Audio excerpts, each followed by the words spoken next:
Bismillahirrahmanirrahim. Me emrin e Allahut, të gjithë mëshirshmit, mëshirëplotit. Përshëndetje të dashur shikues dhe dëgjues të nderuar të radio televizionit online Drita e Kuranit. Falëndrimet dhe lavdrimet tona dedikojmë Allahut të madhëruar, atij i cili është një dhe i vetëm.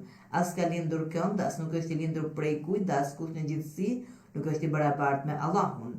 Paqja, bekimet dhe mëshira e Allahut qoftë mbi mëshirën e botëve, mbi profetin Muhammed, mbi familjen e tij të pastër, mbi shokët e tij të zgjedhur dhe mbi të gjithë pasuesit të rrugës së tij deri ditën e fundit. Paqja, bekimet dhe mëshira e Allahut qoftë mbi të gjithë të dërguarit e tij që qoftë i lavdëruar.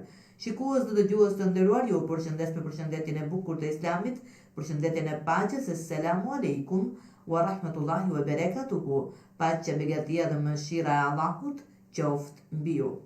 Të sjell sot temën dita kur heshtin gojët dhe dëshmojnë gjymtyret. Për të trajtuar këtë temë me bazuar në komentimin e ajeteve 63 deri tek ajeti 67 të surës Yasin, në të cilën Allahu i madhëruar thot: Bismillahirrahmanirrahim. Ky është xhehenemi që ju është premtuar.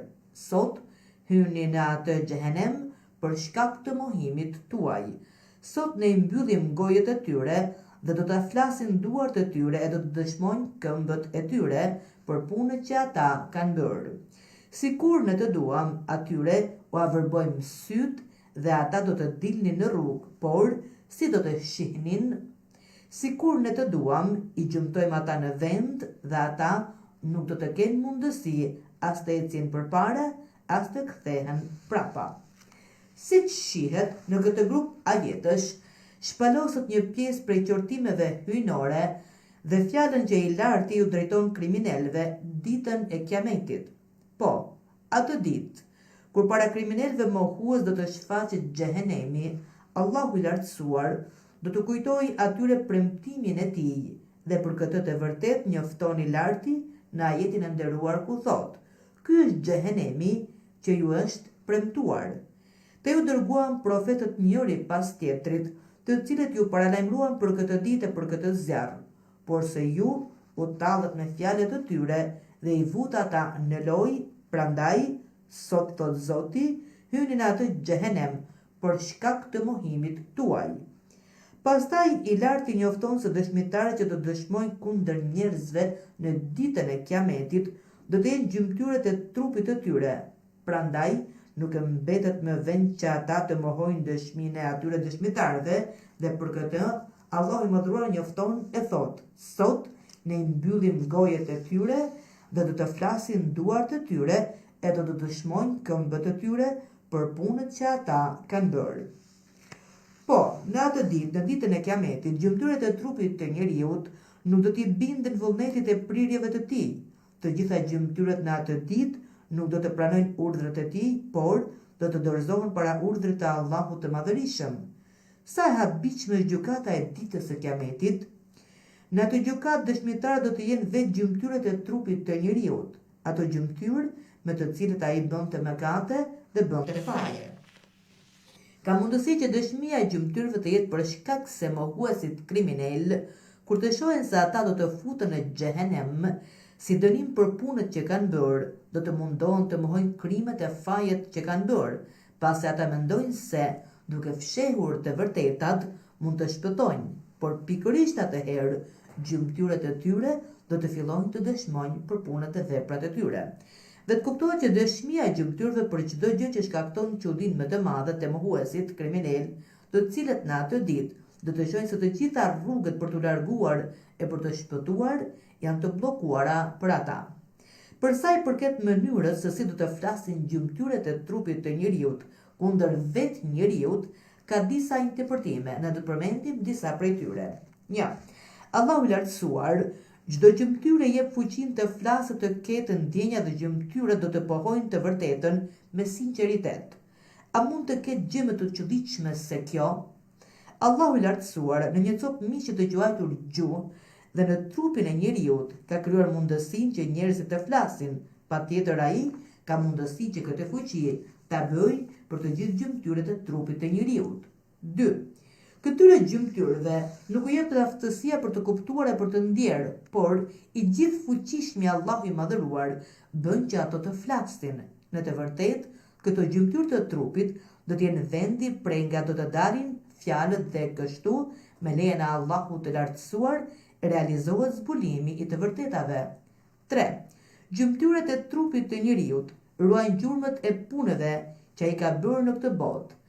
Asnjë punë e bërë në këtë botë nuk zhduket, gjurmët e asaj pune do të mbeten dhe çdo gjymtyrë e trupit në mjedisin rrethues dhe në atë ditë pra në ditën e Kiametit, dalasheshjet e gjurmëve të atyre punëve është në pozitën e dëshmisë.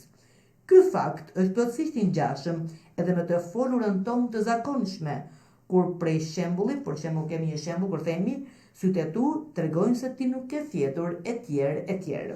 Në të gjitha gjendjet, dëshmia e gjymtyrëve në ditën e Kiametit është prej çështjeve të padiskutueshme, por ato të zbulojë çdo gjymtyrë punën që ka bërë, apo gjymtyra do të nxjerrë sheshit të gjitha punët. S'ka dyshim se mundësia e parë është mundësia më e përshtatshme.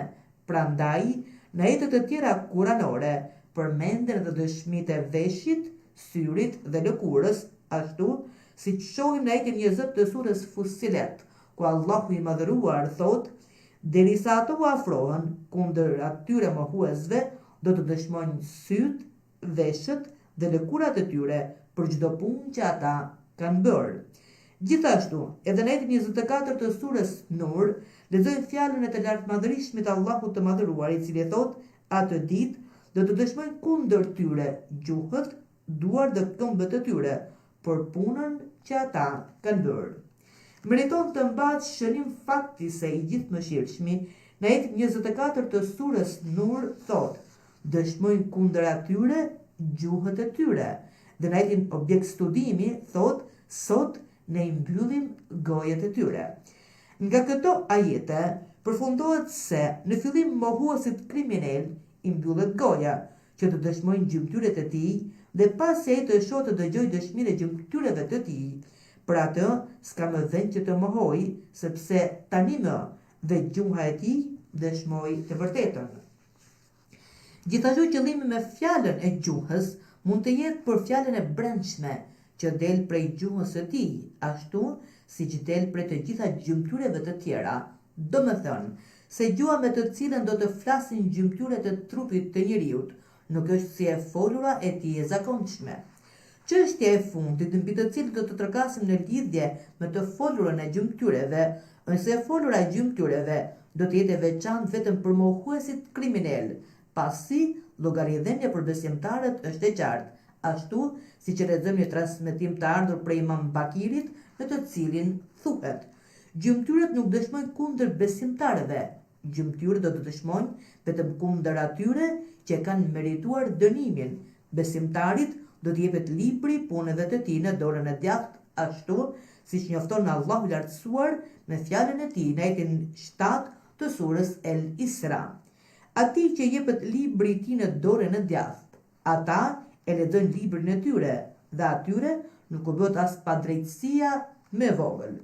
Ajeti vijues pra i surës Yasin tregon për njërin prej llojeve të dënimeve me të cilat Allahu i lartësuar do të vërë në sprov kriminalet mohues në këtë botë dhe për këtë ajeti i nderuar njofton e thot: sikur ne, pra thot Allahu, të duam atyre u averbojmë syt. Në një gjendje të këtillë, tmerrit tek ata arrin kulmin ashtu siç njofton ajeti më pas dhe thot: dhe ata do të dilnin në rrugë, por si do të shihnin? Në këtë gjendje, ata nuk kanë mundësi të gjejnë as rrugën për të shkuar nëpër shtëpitë e veta, pa thënë se s'kan mundësi të gjejnë drejtimin që i çonte rruga e vërtetë apo që ata të ecin në rrugën e drejtë. Një dënim tjetër i dhimbshëm për mohuesit është ai që Allahu i lartësuar njofton me fjalën e tij: kur ne duam, thot ai, i ngrim ata si të ishin monumente prej guri, pa shpirt e të paaftë për të lëvizur, ose do t'i bënin në formën e kafshëve dhe nuk do të kishin mundësi as të ecnin përpara, as të ktheheshin mbrapsht, ashtu siç lexojmë në ajetin i cili thot: sikur ne të duam, i gjymtojmë ata në vend dhe ata nuk do të kenë mundësi as të ecin përpara e as të kthehen pas. Fraza e ajetit "dhe ata do të dilnin në rrugë" mund të jetë edhe në kuptimin e garimit ndërmjet tyre, për të gjetur rrugën nëpër të cilën ata kalonin zakonisht, ose, sipas shpjegimit të disa gjuhëtarëve më në zë, mund të jetë në kuptimin e shmangjes prej rrugës, ose mund të jetë në kuptimin e pamundësisë për të gjetur rrugën, dhe në kuptimin fraza e ajetit "dhe ata do të dilnin në rrugë" do të thotë ata e kapërcyen rrugën, ose ata e lanë rrugën dhe përrrjedhoi ranë rrugën e humbjes. Në të gjitha gjendjet, në përputhje me interpretimin e pranuar prej shumicës e interpretuesve musliman të Kuranit Kerim, dy ajetet e mësipërme flasin për dënimin në këtë botë dhe për kërcënimin drejtuar mohuesve kriminal. Në të njëjtën kohë, tregojnë se Allahu i lartësuar është fuqiplot, që i vëra ata para një dënimi të këtillë në këtë botë, por në saj të butësisë e mëshirës së tij, Allahu i lartësuar nuk e lëshon këtë lloj dënimi mbi ata në këtë botë, dhe nga ana tjetër ajeti u tërheq vëmendjen mohuesve kokëngjeshur dhe i paralajmëron që të heqin dorë prej mashtrimit të tyre e të kthehen në rrugën e së vërtetës. Ka edhe një mundësi tjetër interpretimit të këtyre ajeteve.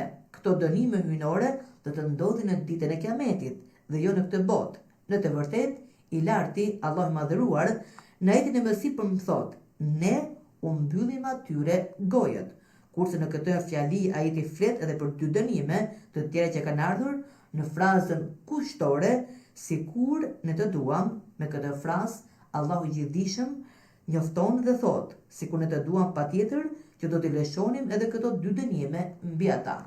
Shikues dhe dëgjues të nderuar, kjo është tema për ditën e sotme. Lutim Zotin të na ruaj dhe ta bëjë që të flasim drejt, të veprojmë drejt, sepse sikurse e pam nga ajetet e Kuranit, çdo gjë në ditën e Kiametit do të flasë, do të dëshmojë kundër ose pro nesh. Pra, nëse bëjmë punë dhe vepra të mira do të jenë pro nesh, nëse bëjmë të këqija, siç e pam, është dënimi i xhenemit. Zoti na ruaj nga ajo, pasi ne kemi ajete mjaft në Kuran që flasin për ata që bëjnë punë dhe vepra të këqija që në botën e përtejme pret dënimi, por dënimi fillon që në këtë jetë, pasi dhe kemi edhe të tjerë që Zoti thotë, nga punët dhe veprat tuaja vjen edhe dënimi apo mallkimi i njerëzve.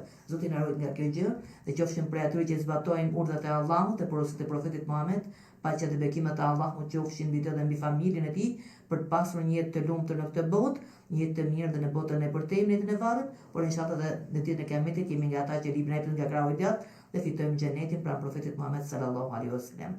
Ju përshëndes me përshëndetjen e bukur të Islamit. Assalamu alaikum wa rahmatullahi wa barakatuhu. Paqja, begatia dhe mëshira e Allahut qoftë mbi ju.